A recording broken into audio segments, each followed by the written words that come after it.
Hello, welcome to my YouTube channel, Decoding Universe with Scientist. I'm with Mayank Sharma, officer at Bhabha Atomic Research Centre.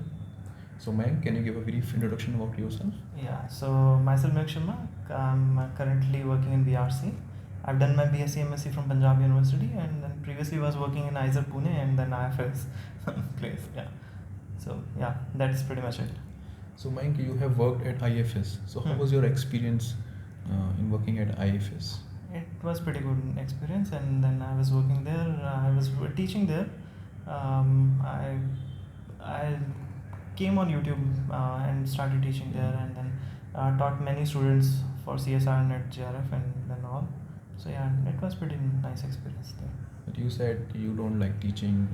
So yeah, the fact is I didn't wanted to go into teaching. I always wanted to go and become a scientist, and it was my pretty first dream. And I didn't know that I will become a teacher at some point in my life. But after becoming so, I realized that I can teach and I can present things. So yeah, and then love from students and all. So that's how I think it's a good experience. So yeah, I at least understood how to present myself. I presented myself on YouTube, this, that, and then वगैरह वगैरह. Yeah. Then you left IFS and joined IISER Pune. That I stated now. My first dream was to become a scientist. Yeah. I never wanted to do teaching at all. So that's how I always have this thing in my mind that I want to do research. And how I ended up at IFS was because I have some financial constraint. That's how I ended up there. But I always wanted to do research. So, how was your interview experience at IISER Pune? At IISER Pune, I thought we have given already one exam, so there might be only one interview happening. But to come to my surprise, that there are two panels. There are two rounds of interviews there. Two round of interview. Yeah. First surprise was that thing. So in my first panel, there was distinguished scientist Ogle sir, and then and two more sirs are there. Surji sir was also there. So they were there. So I already got hesitated because Ogle sir is in front of me, and I also thought that he's such a distinguished scientist. He can ask me anything, and I might be able to answer, might not be able to answer. I was a little hesitant at that point of time. So then my interview started with very easy questions like drawing this graph of sin x by x. I draw this sin x by x, and then they asked me to draw the wave function of a potential well such that potential is 0 for some finite width, some finite distance, and then after that distance it is increasing with distance, and then after some time it is again 0. So with distance it's 0, and then it's increasing. At some depth then it is increasing, and then it is again 0. Okay. That's how. So it's like a rectangular potential. Rectangular potential with a perturbation of triangular kind. Oh. 90-degree triangular kind of perturbation. So that it was, and I have to draw a wave function for it. I have drawn the wave function. I have stated out how I have drawn the wave function. Then they asked me a few questions related to uncertainty principle. So there is this very term called delta T, which people really don't understand much about. We really understand what is delta x, that is uncertainty in position. Delta p is uncertainty in momentum. Delta E is uncertainty in energy, but delta T is not uncertainty in time. It's the substantial change in time that happens. Yeah, that's very confusing term, and then I also learned it after some interview of mine. That when interviewer started striking on no, delta T is not uncertainty in time, then I start thinking, what is it then? Then I come to the understanding it's not uncertainty in time, it's substantial change in time. Mm-hmm. So I also learned it very late after my MSc, but even not in my curriculum, after my MSc. But when I understood it, I like, wow. Then I completely understood it. Yeah. On second round, what were the questions? In second round, my guide was there. Shiv Prasad Patil sir was there, and then Mukul Kabir sir was there, and then Souvik Datta sir was there. So they asked me a question about this thing, that consider there is a box inside which there is a vacuum, and you have to understand the extent of vacuum, that is pressure inside this thing. How will you calculate this thing? So my first answer was that put a glass of water inside, and then by the extent of evaporation, you can easily calculate what is the extent of vacuum was inside.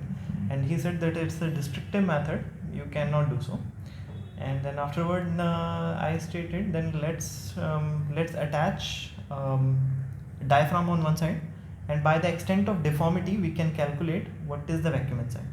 Then he stated, then when we are changing pressure from one point to another point, the change in pressure will be very low. Then this diaphragm method cannot work because the extent of deformity or the change in deformity will not be much at all, and you will not be able to calculate how much pressure has changed. So that's how I stated out. Then let's join one plate on this side, one plate on that side, and connect it by DC voltage, and then it will behave like a capacitor. And then by the extent of the distance between these two plates, we can understand what is the deformity. But still he didn't look very much convinced about my answer, so I stated that let's keep a lamp on one side, and on another side we will observe the absorption spectra, and by the intensity it has been absorbed, we will understand the amount of air trapped inside, and from that we can calculate easily what is the pressure inside, or how much extent of vacuum that we have that's inside there. Now he looked pretty much convinced, and then he asked me develop a theory for the resistance inside metal. So that was little. So we rushed around little theories, and then I think I didn't reach the answer, but he looks pretty convinced by my thought process. That's how he started asking questions like, so what do you want to do in life? Are you really concentrated on research, this, that? He will ask me questions like this. Then a few days after, I get to know that I was selected there.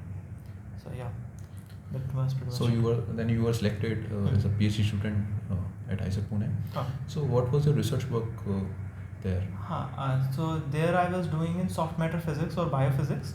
So what we used to do there, we used to take a protein and start pulling it, and by pulling it, we can draw its energy surface, or what you call that, energy diagram, and then by using that thing we can really understand what kind of protein this is. Is it a viscous protein? Is it flowing? Is it resisting? So consider this thing: if there is a spring and you can load it up to this height and can release it back, and if there are only these two states in between, then you can understand it is of elastic nature.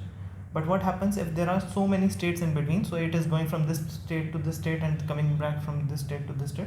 It can lose energy at any point, and there will be some delta E at every point. So the number of, or the amount of states in between, or the metastable states in between, leads to energy losses, and that's how leads to viscous behavior. So when protein is rushing from one state to another and coming back, so we basically see that it is of elastic nature or of viscous nature by taking a look at the number of metastable states, or trying to conclude that the metastables are highly related to viscous or the elastic nature of the protein. And my particular work was going on in this protein called cadherin, which basically lies in your ear. So there is this protein complex called cadherin, and it's very near to another protein complex called protocadherin, and these two things are attached to these cilia. So there is a complex in between, and then there are cilia. So whenever some sound strikes here, it hits this, and this got bent, and then there is some connection in between. So when this got bent, it also bends. So, and then there is a little gate here. When this gate opens, and then ions enter through this channel, and that's how we hear. And I was concentrated on this particular protein because it is highly related to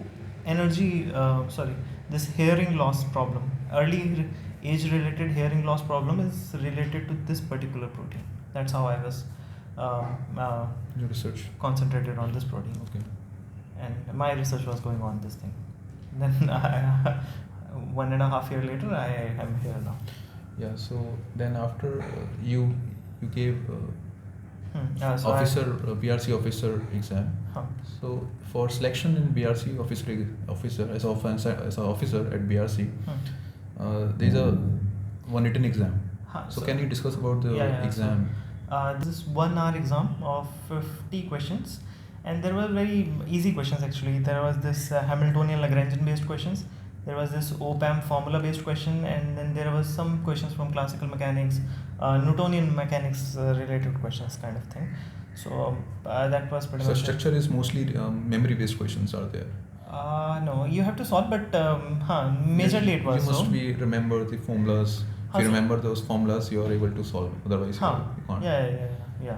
So it was not like CSR, as in you have to put your mind and solve it. It was pretty much like, whomsoever has remembered the formula can do it. It was like so. So after who qualifies the written exam, they are called for interview. And so can you tell me about can you share the experience of your interview? So inside interview, what happens is there are 4 panels, and inside each panel there are 5 scientists sitting there, and then so when I was called inside and I introduced myself Mayank Sharma, this that, and then they asked me to choose the subjects, or they say it like this, that what are your favorite subjects. They are basically referring you to choose the subject from which we are going to ask the question. So I stated out quantum mechanics, I stated out this statistical physics, CMP, then nuclear physics, and then electrodynamics, thermodynamics. This much I stated. So they asked me first question from quantum mechanics. They said, prove that the momentum is Hermitian operator, which is a very regular question. It's been asked in every single interview, and it's been asked many times. Then I proved that the momentum is Hermitian. Then they stated me that A is Hermitian, B is Hermitian. If its commuter is Hermitian also, will it be Hermitian, will it not be Hermitian? So few points we discussed around this thing. Then I asked me unitary operator, what does unitary operator means? Then few questions again from the uncertainty principle, and still again landing at the delta T point. Then I think that has that has been stuck with me, I suppose. So about this, and then we ran to CMP part. They also asked me a few questions. So this rho and T graph, they asked me resistivity versus temperature, which is very easy thing. And then few more points was there.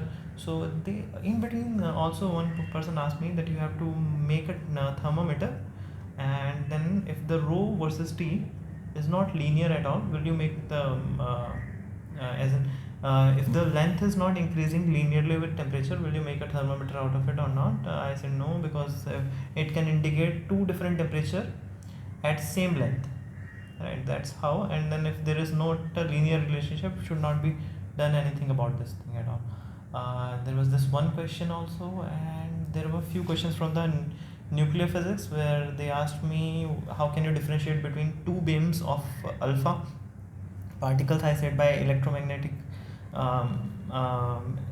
by magnetic field I can differentiate between two alpha rays because their radius will be different.